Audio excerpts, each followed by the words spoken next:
पुरंदर हवेलीमधून तिरंगी लढत होणार हे आता स्पष्ट झालेले आहे।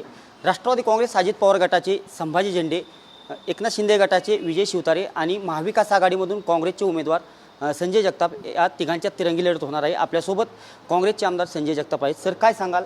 आता चित्र स्पष्ट झालेलं आहे, कसं पाहता तिरंगी लढत पुरंदर तालुक्यात होणार आहे? पुरंदर हवेलीमध्ये गेल्या 3 महिन्यापूर्वीच महाविकास आघाडीच्या माध्यमातून खासदार सुप्रियाताई सुळेंना भरघोस असं मताधिक्य मिळालं होतं आणि निश्चितपणे मला या ठिकाणी सांगावंसं वाटतं की एक संघपणे शरदचंद्रजी पवार साहेब असतील, राहुलजी गांधी साहेब असतील, त्याचप्रमाणे उद्धवजी ठाकरे साहेब असतील यांच्या नेतृत्वाखाली काँग्रेस, राष्ट्रवादी काँग्रेस, शिवसेना उद्धव ठाकरे गट, आप आणि महाविकास आघाडीतले सगळे घटक पक्ष आम्ही एकत्रितपणे भ्रष्टाचाराच्या विरुद्ध लढाई करायला त्या ठिकाणी उतरलेलो आहोत। आज जर तुम्ही बघितलं, ही उद्याची जी लढाई आहे ही पैसे विरुद्ध सर्वसामान्य माणूस हीच लढाई त्या ठिकाणी होणार आहे। समोरच्या बाजूला प्रचंड भ्रष्टाचारी लोक आणि त्याविरुद्ध सर्वसामान्य पुरंदर हवेलीचा सर्वसामान्य नागरिक, अशा प्रकारची ही लढाई असणार आहे। आणि मला खात्री आहे की त्या ठिकाणी पुरंदर हवेलीतला सर्वसामान्य माणूस जो खऱ्या अर्थाने ह्या सरकारला, त्याचप्रमाणे ह्या भ्रष्टाचाराला त्या ठिकाणी मूठमाती देण्यासाठी महाविकास आघाडीच्या आणि या पुरंदर हवेलीचा महाविकास आघाडीचा उमेदवार म्हणून माझ्या पाठीशी उभा राहील। महायुतीत एकंदरीत 2 उमेदवार आहेत, त्यांच्यातच कुठेतरी कलगीतुरा पाहण्यास मिळतोय। कसं पाहता एकंदरीत महाविकास आघाडी आणि महायुती? काय झालं माहिती आहे का की माझे वडील नेहमी मला म्हणायचे की आपल्या ओंजळीमध्ये बसतं ना तेवढंच आपलं असतं, ओंजळीतनं पडण्याच्या अगोदर दिलं पाहिजे।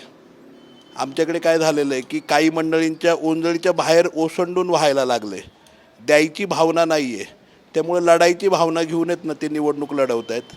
ते निवडणूक लढवत आहेत, ते आमदार होण्यासाठी लढवत आहेत।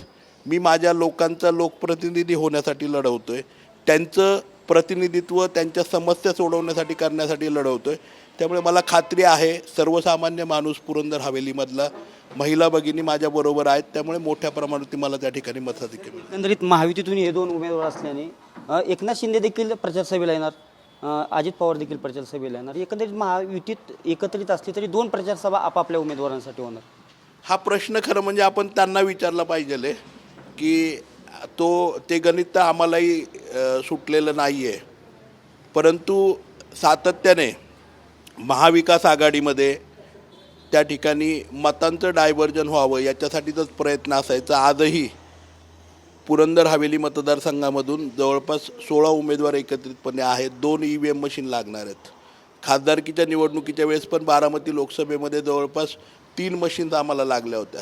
त्यामुळे मतांचं विभाजन करायचं, सर्वसामान्य माणसाला त्या ठिकाणी मतविभाजनामधून आपलं जे चुकीचं गोष्टी आहेत, आपला भ्रष्टाचार आहे हा लपवायचा, ही साधारणतः स्ट्रॅटर्जी राजकारणामध्ये केली जाते। परंतु आता सर्वसामान्य नागरिक आणि मतदार शून्य झालेला आहे, तो या बाबतीत काही खपून पण घेणार नाही, करणार नाही। त्यामुळे ना हा प्रश्न खरं म्हणजे मला विचारण्याऐवजी त्या नेते मंडळींना आपण विचारला पाहिजे। विजय शिवतारे 10 वर्ष आमदार होते, तुम्ही 5 वर्ष विद्यमान आमदार होता। गुंजवणी प्रकल्प असेल किंवा विमानतळ प्रकल्प असेल, हे प्रकल्प 15 वर्षात सोडण्यात अपयशी झाले, अशी टीका आता संभाजीराव झेंडे यांनी केली आहे। कुठेतरी त्यामुळं पुरंदरमधील जनता ही परिवर्तन पाहते। पुरंदरमधील जनता परिवर्तन पाहतीये, ती महाराष्ट्राच्या सरकारमध्ये परिवर्तन पाहतीये, ती खऱ्या अर्थाने पारदर्शक आणि चांगलं राजकारण आणि चांगले राजकारणी यांचं परिवर्तन पाहतीये। आदर्श राजकारणी पुरंदरच्या जनतेला नको आहे। आदर्शाचा अर्थ तुम्ही समजून घ्या, येणाऱ्या काळामध्ये पुरंदरच्या जनतेला नक्कीच कळेल की आदर्शाचा अर्थ काय आहे ते। आणि खऱ्या अर्थाने मला याच्यापेक्षा जास्त मला वाटतं खरोखर बोलायचं नाही, कारण पुरंदरच्या जनतेने लोकसभेच्या निवडणुकीच्या वेळेस खऱ्या अर्थाने महाविकास आघाडीकडे असलेला कौल त्या ठिकाणी दाखवून दिलेला आहे। पण प्रमुख कोणत्या मुद्द्यांवरती निवडणुकीला सामोरे जाणार? प्रामुख्याने मागच्या 5 वर्षाच्या काळामध्ये करोना सदृश्य परिस्थितीमध्ये पण सर्वसामान्य माणसापर्यंत आम्ही पोचलो होतो।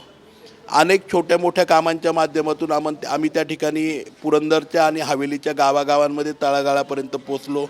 छोटी मोठी वाडी वस्तीवरची गावाकडची कामं आम्ही त्या ठिकाणी केली। मोठे प्रोजेक्ट जरी करू शकलो नसलो तरी जेजुरीचा विकास आराखडा असेल, पुरंदर तालुक्यामध्ये RTOचं सेंटर की जे कमर्शियल हब MH12चं त्या ठिकाणी आणण्याचा प्रयत्न आम्ही केला आहे.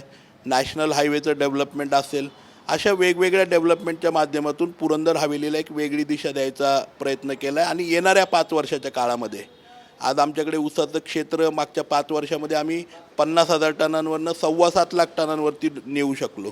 त्यामुळे ऊसाचा कारखाना असेल, हायर एज्युकेशन म्हणजे इंजिनिअरिंग कॉलेज, मेडिकल मध्ये डेंटल, त्याचप्रमाणे आयुर्वेदिक आणि होमिओपॅथी कॉलेज, ह्या सगळ्या हायर एज्युकेशनच्या इन्स्टिट्यूट पुरंदरमध्ये सुरू करायचा हा एम आम्ही त्या ठिकाणी घेऊन चाललो आहे.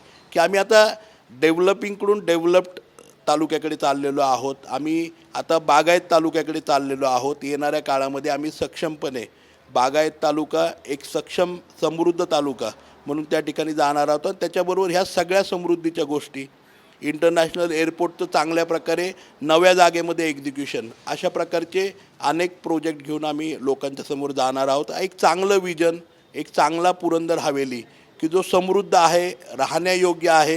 आणि ज्याप्रमाणे सासवड नगरपालिका आम्ही देशामध्ये 1 नंबर आणू शकलो, उद्याच्या काळामध्ये सोनवरी जी गाव आहे ते महाराष्ट्रामध्ये सगळ्यात जास्त शेततळी असणारं गाव आहे.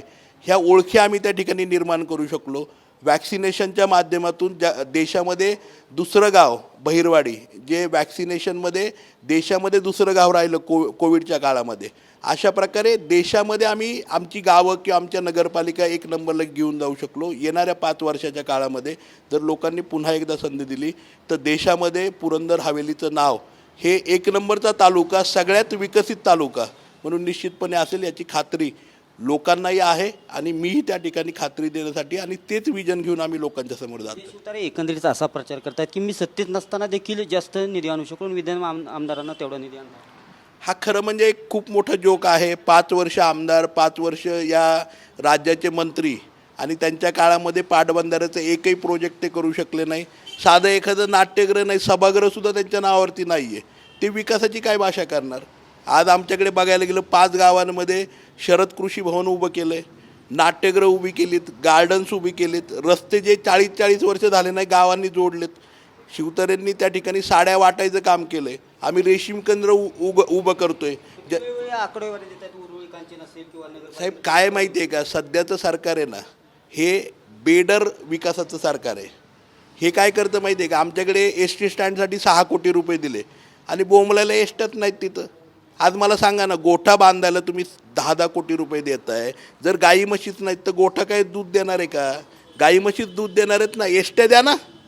आमच्या तळागाळाकडच्या गावाकडच्या वाडी वस्तीवरची तरुण मुलं मुली शिक्षणासाठी गावापर्यंत येतील, नोकरीसाठी येतील, सर्वसामान्य माणसं गावापर्यंत येतील, यांच्यासाठी एसट्या द्या. मुक्कामाला एसट्या नाहीत.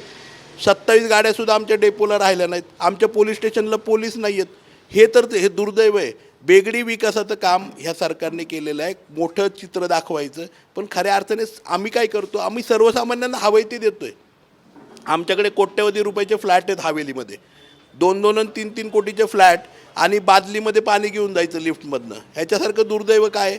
आम्हाला पाणी द्यायचं आहे, आम्हाला लोकांना स्वच्छता द्यायची, आरोग्य द्यायचं, कायदा सुव्यवस्था द्यायची, आमच्या शेतकऱ्याच्या मालाला भाव द्यायचा आहे, आमच्या तरुणांना रोजगार द्यायचा आहे, तरुणांना कमी खर्चामध्ये चांगल्या दर्जाचं उच्च शिक्षण द्यायचं, आणि हे ध्येय ठेवून आम्ही काम करतो आहे. सर, एकंदरीत लोकसभेच्या वेळेस संभाजीराव झेंडे राष्ट्रवादी काँग्रेसकडून होते, एकंदरीत आता अजित पवार गटाकडून उभे आहेत. कशी परिस्थिती पाहता? कारण हा काळ 2 ते 3 महिन्याचा आहे. कशा येणाऱ्या निवडणुकीत त्याचा कितपत परिणाम जाणू?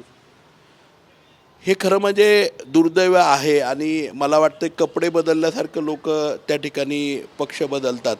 त्याच्यावरती अधिक भाष्य करणं मला योग्य वाटत नाही. परंतु खरोखर दुर्दैव आहे की मला वाटते महाराष्ट्राच्या नव्हे तर देशाच्या राजकीय इतिहासामध्ये असं एकमेव गोष्ट असेल की एखादा व्यक्ती किंवा एखादा उमेदवार 4-4 पक्षांचे फॉर्म भरतो आणि 2 पक्षांचे AB फॉर्म त्याला एकत्रितपणे मिळतात, आणि प्रशासनाच्या माध्यमातून किंवा ह्याच्या माध्यमातून नंतर तो चॉईस करतो की कुठल्या पक्षाचं हे असावं. मला वाटते ही लोकशाही आहे ना, मला अभिप्रेत नाही आहे, आणि मला वाटते पुरंदर हवेलीच्या जनतेलाही ही लोकशाही अभिप्रेत नाही आहे. शेवटचा प्रश्न, त्या दिवशी संभाजी झेंडे यांनी विजय शिवतारेंचं कुठेतरी मानसिक संतुलन ढासळले असं बोलले. त्याच्या आधी विजय शिवतारे म्हणाले की अजित पवारांनी जो AB फॉर्म संभाजी झेंडेंना दिला, कुठेतरी वैचारिक दिवाळखोरी केलेली आहे. कुठेतरी राजकारणाच्या पातळीवरती हा भाषेबद्दलचा स्तर घसरताना दिसतो. वयाच्या 40-50मध्ये अतिशय आयुष्यभर 24 तास वेळ देऊ चुकणारा जनतेसाठी मी उमेदवार आहे आणि मला वाटते सक्षम हेल्दी दर 6 महिन्यांनी कडेपठार चढून जाणारा मुंगी घाटासारखा घाट चढून जाणारा उमेदवार पुरंदर हवेलीच्या जनतेसाठी आहे. सुखदुःखामध्ये प्रत्येक ह्याच्यामध्ये सकाळी 6 पासून पहाटे 6 पर्यंत म्हणजे 24 तास कधी कुठल्याही प्रसंगी उपस्थित राहणारा सक्षम हेल्दी. उद्या मला पळायला सांगितलं तरी इथून मी हडपसरपर्यंत पळू शकतो, मतदारसंघ पळत जाऊ शकतो. आता मी उद्याच्या 10 तारखेपासून मोटरसायकलवरती जाणार आहे. त्यामुळे मला वाटतं की मी त्याच्या पलीकडे जास्त बोलणं उपयोगाचं नाही आहे. कोणाच्या मानसिकतेवरती आघात करणं, कोणाच्या वयावरती आघात करणं, कोणाच्या ह्याच्यावरती आघात करणं हे योग्य नाही आहे. आज मी माझ्या वडिलांच्या जागेवरती केव्हा आलो किंवा प्रत्येक परिवारामध्ये आपण स्वतःकडेही बघा, आपण कधी आलो ते कळत नाही आपल्याला परिवारामध्ये. आज स्थित्यंतर होत राहतात, आपल्याला जावं त्या ठिकाणी करावं लागतं. जी संधी मिळते त्या ठिकाणी प्रत्येकाची स्पेस ठरलेली असते, त्या स्पेसमध्ये त्या काळामध्ये आपण काम केलं पाहिजे असं मला वाटतं. आज मार्गदर्शकाच्या भूमिकेत गेलं पाहिजे, फील्डवाल्यांनी फील्डमध्ये काम केलं पाहिजे. एखादा सब इन्स्पेक्टर किंवा एखादा पोलीस अधिकारी वयाच्या 60व्या वर्षी फील्डमध्ये इन्स्पेक्टर म्हणून काम नाही करू शकत. त्याला बॅक ऑफिसमध्ये मॅनेजमेंट की क्राऊड कंट्रोल करणं, मॅनेजमेंट करणं, दंगल होऊ नये म्हणून काम करणं, ह्या गोष्टी केल्या पाहिजेत. आज फील्डवरती काम करायला त्या ठिकाणी एनर्जेटिकच माणूस हवा आहे असं मला वाटतंय. 23 तारखेला खात्री वाटते गुलाल? निश्चितपणे मला पूर्णपणे त्या ठिकाणी शरदचंद्रजी पवार साहेबांच्या विचाराचा, राहुलजी गांधींच्या विचाराचा आणि उद्धवजी ठाकरेंच्या विषयी एक प्रचंड सहानुभूती असणारा असा माझा तालुका आहे. त्या ठिकाणी निश्चितपणे मला खात्री आहे मी खूप चांगल्या मताधिक्य आणि खूप मोठे आशीर्वाद सर्वसामान्य जनतेचे उत्स्फूर्तपणे आहेत. आज गावागावामध्ये जात असताना केवळ मला सर्वसामान्य जनता एकच म्हणते, काळजी करू नका, आम्ही तुमच्या पाठीशी आहोत. ते पुरंदरचे आमदार संजय जगताप कोरोनामध्ये केलेलं काम असेल किंवा येणाऱ्या पुरंदरमधील जे प्रकल्प असतील ते पूर्ण केले जातील आणि 23 तारखेला हा गुलाल आमचाच असेल असा त्यांनी विश्वास व्यक्त केलेला आहे. कॅमेरा पर्सन विकी चव्हाणसह मी दीपक कापरे, TV9 मराठी, पुरंदर.